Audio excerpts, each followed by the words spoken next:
Shalom, shalom et bonjour. Mon nom est Jackie Firman. Je suis avec les ministères Ariel Canada et j'ai le privilège de vous présenter le petit prophète Zacharie, comme ça a été enseigné par M. Jacques-Isaac Cabizon, qui est le directeur de Ariel Canada. Autrefois, j'insère les enseignements du Dr. Arnold Fruchtenbaum, qui est le fondateur des ministères Ariel. On va embarquer dans le chapitre 11 la prochaine fois, pas aujourd'hui. Il y a quelque chose de nouveau en Zacharie 10 qu'on ne peut pas sauter. Même si on a lu les derniers versets de Zacharie, retournons au chapitre 10, versets 6 et 7, et regardons à qui Dieu promet ces choses-là. Parce que c'est très important de savoir, on va aborder le sujet de qui sont les 10 tribus perdues, entre guillemets. C'est un gros sujet. Euh, à qui est-ce que c'est adressé? Euh, à la maison de Judas, on voit ça au verset 6, et on voit aussi la maison de Joseph au verset 6, et ceux d'Éphraïm, verset 7. Donc, à la droite de l'écran est une carte de comment était la terre avant le temps de David et Salomon. Et à gauche, c'est comme ça que les pays étaient situés après la division de la nation. On ne peut pas lire ce qui le curseur marque parce que c'est trop petit, mais croyez-moi.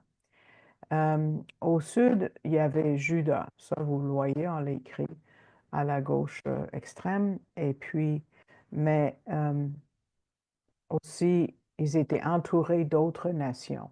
Donc, ça, c'est Juda en rose. Vous voyez, juste en bas de la flèche, c'est Édom. Ça, c'est la Jordanie du Sud aujourd'hui. Moab, c'est une autre ennemie, c'est en vert, juste au-dessus de ça. Ammon, c'est un peu plus haut, c'est l'autre rose qui est là. Phénicia, il faut traverser le pays pour plus haut, c'est rose. Phénicia, c'est la rose. En haut, oui, voilà. C'est Phénicia et Philistia, c'est le vert, la bande de Gaza en bas. Euh, mais pour la première fois en Zacharie, on nous dit qu'ils vont tous être amenés à la fin. Mais regardez, Israël et Joseph, Éphraïm, ce sont les mots qui réfèrent au royaume du Nord. Juda, c'est le Sud. Donc, c'est comme si le Seigneur prend la peine pour dire, il n'y a pas une seule agneau qui va être perdu. Parce que où sont ces 10 tribus perdues dont les gens parlent que Dieu va ramener? Où sont-ils aujourd'hui? Monsieur Gabizon a fait une recherche sur Google et a écrit les mots 10 tribus perdues d'Israël. Et il avait 11 millions de réponses. Donc, il savait que c'était un sujet populaire. Il dit, je tiens à vous dire que je ne vais pas à Google pour son information théologique, même s'il peut avoir des bons sites. Il faut faire attention parce qu'il y a beaucoup de confusion. Parmi les millions de suggestions, c'est que les 10 tribus perdues sont trouvées parmi les Vikings, les Celtes, les Pashtuns en Afghanistan, les Japonais, les Britanniques, les gens de la Nigérie qui s'appellent les Igbo, les Kurdes, même les Indiens, les Amérindiens. Il dit, en français, on appelle ça un secret de polichinelle. C'est comme une connaissance qui est secrète officiellement, mais en pratique, tout le monde le sait. Euh, la Bible a tellement à dire par rapport à où sont ces tribus, mais personne prend le temps de chercher là. Pourtant, les réponses sont là. C'est comme ceux qui essaient de définir c'est quoi un juif. Définis-moi un juif. Ils vont trouver des définitions. Je sais que dans les rues de New York, ils disent c'est quelqu'un qui d'abord doit avoir un sens de l'humour. Je ne trouve pas ça dans la Bible. Euh, En Israël, ils vont donner toutes sortes de définitions, mais personne ne va aux Écritures pour trouver la réponse. Mais c'est là où le mot et l'idée d'être juif ses origines. C'est la même chose avec ces soi-dit-on.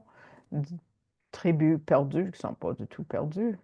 Euh, il dit, ça me rappelle, ben, il dit que Polichinelle est un caractère du théâtre italien, commedia dell'arte, au 16e siècle, où les acteurs portaient des masques et faisaient des improvisations.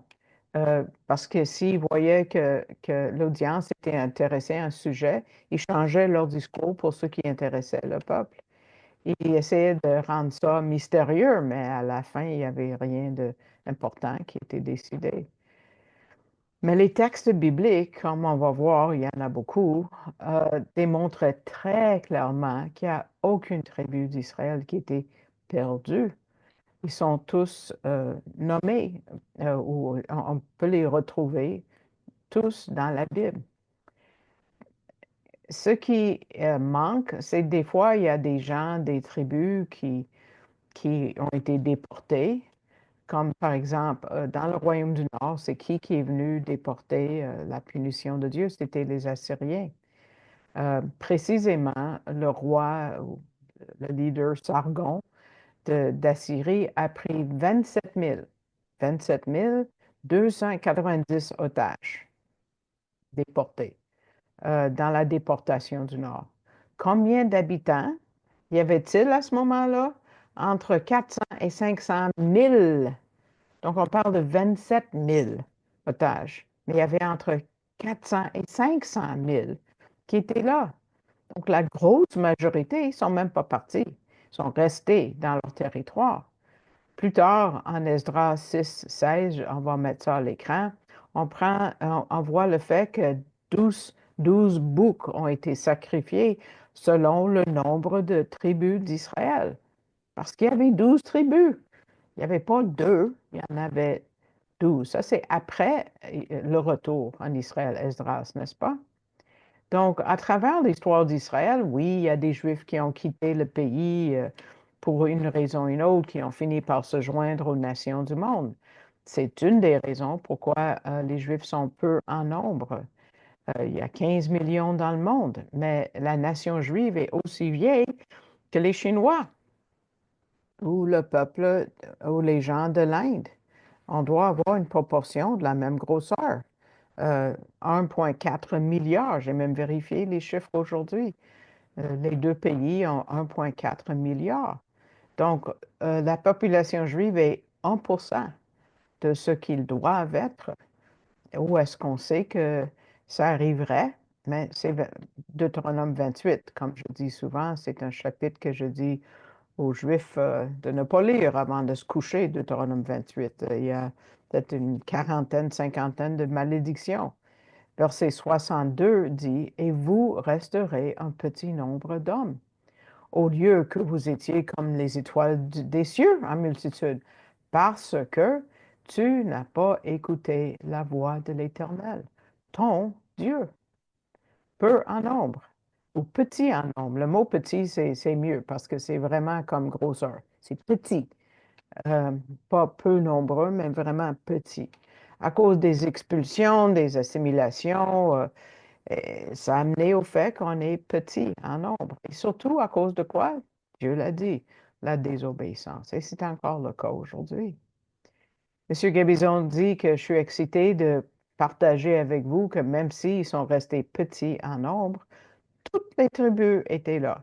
Toutes les tribus sont encore là, même si je ne sais pas de quelle tribu je viens. Il dit, je vais vous donner quelques versets de l'histoire biblique des 10 tribus du Nord avant qu'on embarque au chapitre 11 pour la prochaine fois. Je sais que je vous mets l'eau à la bouche pour la prochaine fois, mais j'espère que vous allez revenir. Écoutez, donc, il y a une migration oubliée souvent et importante pourtant qui a lieu avant que la Syrie vienne prendre 27 000 personnes en 721 avant Jésus-Christ. Euh, donc, après la division initiale entre Nord et Sud, Israël et Juda, euh, il y avait des gens juifs du Nord qui étaient coupés de Jérusalem. Et ils étaient coupés alors de l'adoration qui était obligatoire à Jérusalem. Et c'est pour ça qu'ils ont inventé des veaux d'or qu'ils ont installés dans le nord pour ne pas avoir à aller à Jérusalem. Mais ce n'était pas la chose à faire, évidemment. Euh, donc, il y avait des gens du nord qui n'aimaient pas ça. Donc, ils ont déménagé à Juda pour continuer à adorer comme ils devaient. Une première migration a commencé quand le pays était divisé. On voit ça en 2 Chroniques, chapitre 11, verset 14. On va sauter 15 et lire 16 et 17. Car les Lévites abandonnèrent leur banlieue et leurs possessions, c'est pas peu, et vinrent en Juda et à Jérusalem, parce que Jéroboam et ses fils les avaient repoussés de la sacrificature de l'Éternel. Et à leur suite, ceux de toutes les tribus d'Israël qui avaient mis leur cœur à chercher l'Éternel, le Dieu d'Israël, vinrent à Jérusalem pour sacrifier à l'Éternel, les gens obéissants, le Dieu de leur père. Et ils fortifièrent le royaume de Juda et affermirent Roboam, fils de Salomon, pendant 3 ans, car ils marchèrent dans le chemin de David et de Salomon pendant 3 ans. Donc, on a des gens de toutes les tribus qui rejoignent les gens de Juda, où était Jérusalem et évidemment le temple. Donc, il y a une autre indication, je continue, qu'au moins 2 des autres tribus, même pas tribus entières, mais au moins des gens de ces tribus, avaient une présence qui continuait à Juda, qui n'était jamais perdue. Parce que 300 ans plus tard, le roi Ézéchias envoyait une invitation vers le nord en 2 Chroniques 30, verset 1. Ça dit, verset 1, Ézéchias envoya vers tout Israël et Juda, donc les deux, et il écrivit aussi des lettres à qui? À Éphraïm et à Manassé, 2 autres tribus, pour qu'ils vinssent à la maison de l'Éternel, à Jérusalem, pour faire la Pâque à l'Éternel, le Dieu d'Israël. Donc, il invite tout le monde de toutes les tribus partout nord et sud de venir à Jérusalem. Il y a une autre occasion, quand il y avait une invitation du roi Assa. On ne va pas mettre ça à l'écran, mais vous pouvez regarder 2 Chroniques 15, versets 8 et 9, où il y a des gens de Éphraim, Manassé, Benjamin et même Simeon est venu en grand nombre et se sont trouvés en Juda. Avançons à la deuxième diaspora, c'est-à-dire de Babylone, en 586, quand Juda, la partie du sud, a été pris captif, au moins une partie. Au moment de leur retour à la terre avec Zacharie, le prophète qu'on étudie, après 70 ans, toutes les tribus sont retournées, toutes. Regardons 1 Chronique 9, versets 1 à 3. Et tous ceux d'Israël furent enregistrés par généalogie. Et voici, ils sont inscrits dans le livre des rois d'Israël. Et Juda, oui, fut transporté à Babylone à cause de ses péchés. Et à Jérusalem habitèrent qui? Les fils des fils de Juda, des fils de Benjamin et des fils d'Éphraïm et de Manassé. Donc, tout Israël et les enfants d'Éphraïm, Manassé, Benjamin. Éphraïm et Manassé étaient les plus grosses tribus qui ont représenté, dans le fond, tout le royaume du Nord. Notre place, c'est Esdras 2, 28. Esdras 2, 28, on voit des gens qui sont retournés de Babylone. Les hommes de Bethel et de Haï, 223. Ces 2 villes sont dans la tribu, le territoire d'Éphraïm. Plus tard, pensons au Nouveau Testament. On pense à Anne, la prophétesse, qui était de la tribu de quoi? Asher. Elle n'était pas perdue, elle était du nord. Et Paul, évidemment, était de la tribu de Benjamin. Et pensons à l'épître que Jacques a écrit. Il adresse les 12 tribus. Il dit en Jacques 1:1, Jacques, esclave de Dieu et du Seigneur Jésus-Christ aux 12 tribus qui sont la dispersion. Salut. Donc, ils étaient présents au premier siècle et beaucoup étaient des croyants. Donc, probablement, il y avait des croyants de chacune des tribus, comme dans la tribulation. Il va y avoir 144 000 Juifs, 12 000 tribus de chacune des tribus. Donc, en Zacharie, le Seigneur se tourne vers ces 10 tribus et les inclut dans les prophéties du retour final du peuple juif à leur terre, parce que jusqu'à date, les prophéties se concentraient sur juste une tribu, Juda. Regarde, regardons chapitre 10, verset 8. Il dit, oui, ils vont être aussi nombreux qu'avant, pas petits en nombre. Il dit, je les sifflerai, comme tu siffles pour des bêtes que tu surveilles. Je les sifflerai et je les rassemblerai, car je les ai rachetés et ils multiplieront comme ils avaient multiplié. Et ça va être un pays avec un roi et une foi. C'est beau. Et on va terminer avec une dernière idée. L'idée des pluies, des ondées de pluie à la dernière, la première. Et puis, dans le premier verset, retournons au premier verset du chapitre 10. Demandez à l'Éternel de la pluie, au temps de la pluie de la dernière saison, donc la deuxième. L'Éternel fera des éclairs et il leur donnera des ondées de pluie, à chacun de l'herbe dans son champ. Il y a deux saisons de pluie en Israël. On n'a pas ça en Amérique du Nord, vraiment. Ben, peut-être en Californie, ils ont une saison de pluie en hiver. Ils ont donc besoin de la pluie présentement.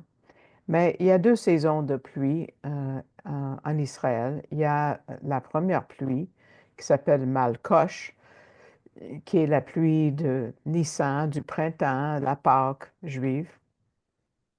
Et oui, ça commence avec le début de l'année, qui est la Pâque juive. La deuxième saison, ça s'appelle Yoreh, c'est les pluies d'automne.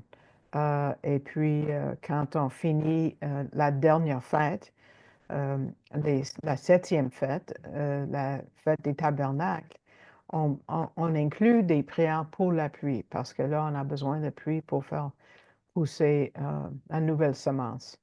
Et puis, ça s'appelle la dernière pluie.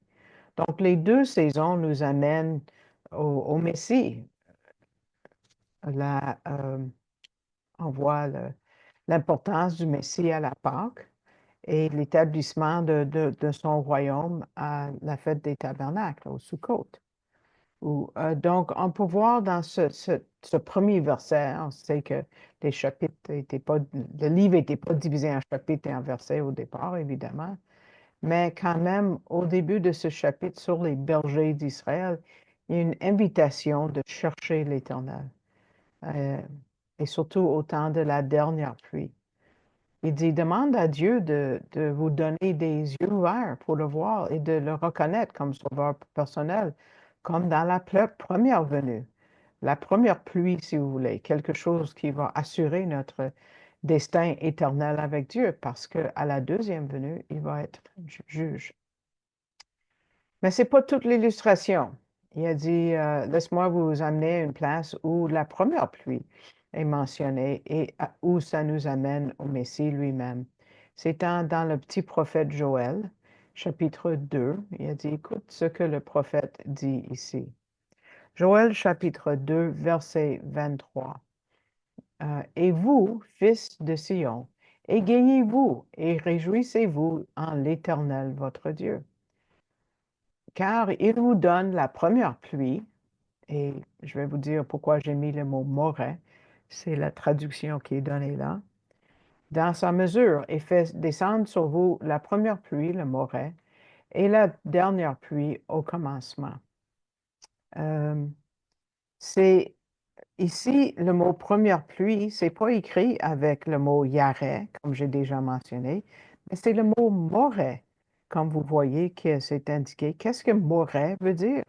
Moret, c'est un mot que j'utilisais avec mes profs quand j'étais à l'école juive, à la maternelle, ben, pré-maternelle. On l'appelait les profs Moret.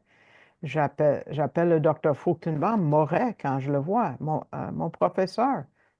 Mais le Targum, la traduction araméenne, le traduit comme professeur de justice. Donc ici, ce qu'il y a à la diapo, ça dit, réjouis pas, pas dans l'Éternel où il y a des vavé, le nom de Dieu, mais dans la Memra. C'est quoi le Memra? Le Memra, c'est le mot que Jean utiliserait quand même s'il écrit en grec. Le Memra, c'est le mot par lequel le monde a été créé, que Jean nous dit que Jésus était la parole. Donc, c'est l'idée du Memra, c'est une idée juive, c'est pas une idée grecque.